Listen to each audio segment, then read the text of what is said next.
Terima kasih Anda masih bersama kami di Sendo Malam. Pemirsa, erupsi Gunung Etna Sisilia Italia mengeluarkan lava pijar yang mengalir. Lava terlihat menuruni lereng gunung berapi dan masih dalam pemantauan ketat otoritas Italia.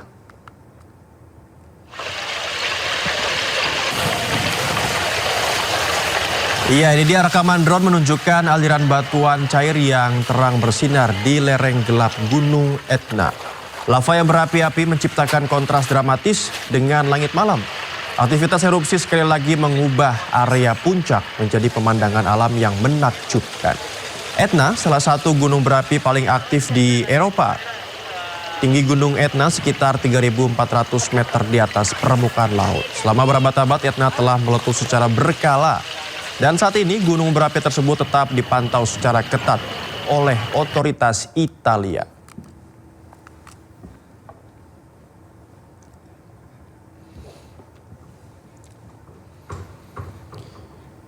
Pemirsa, kita ke informasi lainnya. Memasuki tahun kelima, Hyatt Fair ajang tahunan kembali digelar di Park Hyatt Jakarta Pusat. Penyelenggaraan ini sebagai wadah memperluas jaringan bisnis, sekaligus memperkuat konektivitas antara jaringan Hotel Hyatt dengan pelaku industri hospitality.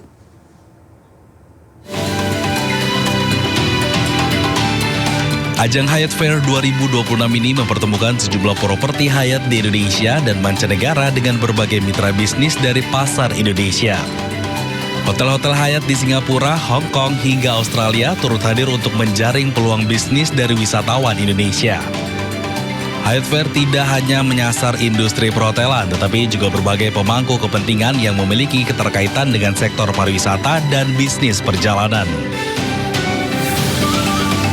Kenapa memilih Park Hyatt Jakarta? Karena kan Park Hyatt itu di Hyatt brand, dari total over than 30 brand yang ada di Hyatt, kita yang paling top brand. Jadi di luxury tier, dari luxury, klasik, kemudian lifestyle, the Park Hyatt brand adalah yang tertinggi tiernya di antara Hyatt brand yang lain. Dan juga pastinya membawa hotel-hotel kita yang mentargetkan memang pasar Indonesia, memberikan mereka hotel kita itu peluang untuk one time event di mana bisa menjangkau market Indonesia. Dikemas dalam rangkaian selama 2 hari, Hyatt Fair 2026 menjadi salah satu strategi untuk menangkap potensi pertumbuhan perjalanan wisatawan Indonesia baik dalam negeri maupun ke berbagai destinasi internasional. Dari Jakarta, Kea Della Rosa, Jaka Samsa, Rizky Solehudin, iNews melaporkan. Kita ke informasi lainnya, pemirsa. Presiden Prabowo Subianto menyampaikan pidato rancangan anggaran pendapatan dan belanja negara atau RAPBN 2027 beserta nota keuangan dalam rapat paripurna DPR RI Jumat siang. Penyampaian ini berlangsung dalam rangkaian agenda kenegaraan menjelang HUT RI ke-81. Penyampaian nota keuangan dan RAPBN 2027 ini memberikan gambaran mengenai arah anggaran pemerintahan Prabowo Gibran pada tahun ketiganya. Prabowo menyebut RAPBN 2027 fokus pada 8 program kerja prioritas nasional. Rancangan anggaran belanja negara tahun 2027 naik sebesar 254,5 triliun dari APBN 2026, yakni menjadi 4.097,2 triliun rupiah.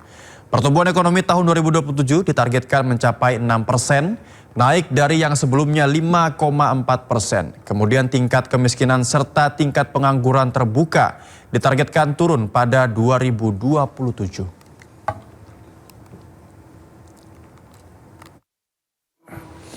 Direncanakan sebesar 4.097,2 triliun rupiah. Naik dari 3.842,7 triliun rupiah di APBN 2026. Pendapatan negara diperkirakan mencapai 3.426 triliun rupiah, naik dari 3.153,6 triliun rupiah di APBN 2026. Pembiayaan direncanakan sebesar 671,2 triliun rupiah dengan defisit sebesar 2,40% terhadap produk domestik bruto. Presiden Prabowo Subianto menegaskan bahwa Indonesia harus berani menjadi penentu harga untuk komoditas strategis nasional dan menolak jika harganya diatur oleh negara lain. Hal itu disampaikan dalam pidato Nota Keuangan dan RAPBN 2027 di Kompleks Parlemen Jumat sore. Di mana diajarkan ilmu ekonomi semacam ini? Kita yang punya barang, orang lain menentukan harganya. Saya bertanya kepada wakil-wakil rakyat, mau kita teruskan situasi seperti ini?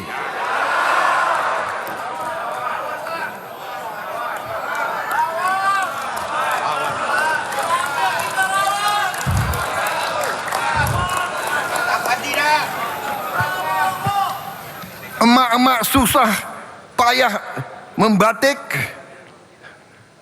orang lain yang menentukan harga batik yang mau dijual. Luar biasa.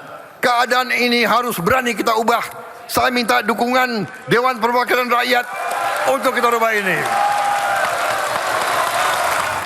Ya, dalam pidato kenegaraan pada sidang tahunan MPR RI serta sidang bersama DPR RI dan DPD RI di Gedung Nusantara hari ini, Presiden Prabowo Subianto menyampaikan bahwa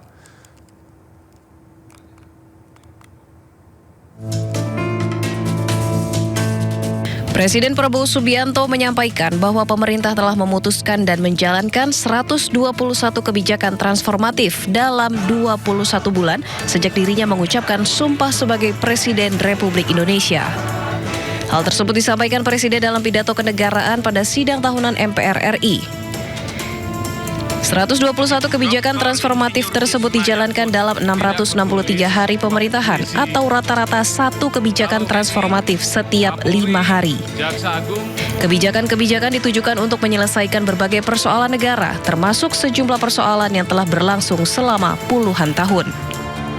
Dalam pidatonya, Presiden juga menyampaikan sejumlah capaian lain, antara lain pembangunan 100 kampung nelayan merah putih, operasional 10.000 koperasi desa dan kelurahan merah putih, program makan bergizi gratis, perbaikan 71.744 sekolah pada 2026, serta perluasan layanan cek kesehatan gratis yang hingga kini telah menjangkau 108 juta orang. Kita mulai selesaikan. Dalam 21 bulan, tepatnya 663 hari sampai hari ini, pemerintah yang saya pimpin telah memutuskan dan menjalankan 121 kebijakan transformatif untuk menyelesaikan masalah-masalah negara. Sebagian masalah-masalah itu mulai dirasakan rakyat. Sekali lagi, ini bukan alasan untuk kita berpuas diri. Ini adalah rangsangan untuk kita bekerja lebih keras lagi. Karena kita sadari kemerdekaan bukan hanya apa yang kita proklamasikan. Kemerdekaan adalah apa yang dapat dirasakan oleh rakyat. Presiden juga menyampaikan Indonesia berhasil mencapai swasembada 8 komoditas pangan dalam waktu 1 tahun. Di sektor energi, Indonesia mulai mewujudkan swasembada solar melalui produksi diesel dengan campuran biodiesel B50. Kita berbeda. Dan berhasil menghemat devisa sebesar 170 triliun rupiah karena stop impor sejak 1 Juli 2026. Presiden menekankan bahwa seluruh capaian tersebut merupakan bagian dari upaya pemerintah untuk menjalankan mandat rakyat dan mewujudkan cita-cita kemerdekaan. Tim Liputan iNews melaporkan. Pemirsa, ada yang menarik dalam sidang tahunan yang digelar hari ini. Kali ini Presiden Prabowo Subianto mengundang 8 tamu spesial ke gedung MPR DPR RI. Presiden Prabowo Subianto mengundang 8 orang dari berbagai elemen masyarakat untuk menghadiri sidang tahunan MPR RI serta sidang bersama DPR dan DPD RI. Beberapa di antaranya adalah anak-anak dari sejumlah daerah seperti Christine Belo dan Rizky. Rizky adalah siswa sekolah rakyat yang terus berjuang mengejar cita-cita di tengah keterbatasan. Rizky pernah mengayuh sepeda puluhan kilometer sambil membawa sekitar 30 kilogram ikan. Ya, sejumlah tokoh menghadiri sidang tahunan MPR dan sidang bersama DPR DPD RI di gedung MPR DPR RI, termasuk Presiden ke-7 Republik Indonesia, Joko Widodo. Presiden ke-7 Republik Indonesia Joko Widodo tiba di gedung MPR DPR RI Senayan, Jakarta pada Jumat pagi. Jokowi adalah satu-satunya mantan Presiden RI yang hadir di sidang tahunan dan sidang bersama DPR DPD RI tahun ini. Selain Jokowi, Wakil Presiden ke-11 RI, Budiono, Wapres ke-10 dan ke-12 RI, Yusuf Kala, serta Wapres ke-13 Republik Indonesia, Ma'ruf Amin, juga hadir untuk ikut menyimak langsung pidato kenegaraan Presiden Prabowo Subianto. Sementara itu, Presiden ke-5 Megawati Soekarno Putri dan Presiden ke-6 Susilo Bambang Yudhoyono atau SBY tidak dapat hadir dalam sidang tahunan MPR RI dan sidang bersama DPR RI, DPD RI. Mega tidak dapat hadir karena ada agenda internal partai yang sudah terjadwal. Sementara SBY tengah menjalani pemeriksaan dan pengobatan di Amerika Serikat.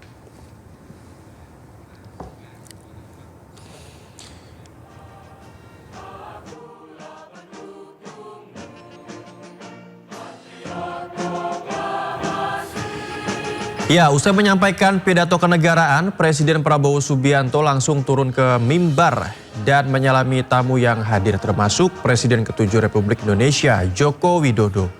Prabowo menghampiri Jokowi dan saling memberikan hormat pemirsa. Keduanya kemudian saling bersalaman dan sempat berbicara singkat. Dan usai berbincang, Jokowi juga terlihat memberi gestur jempol ke Prabowo Subianto.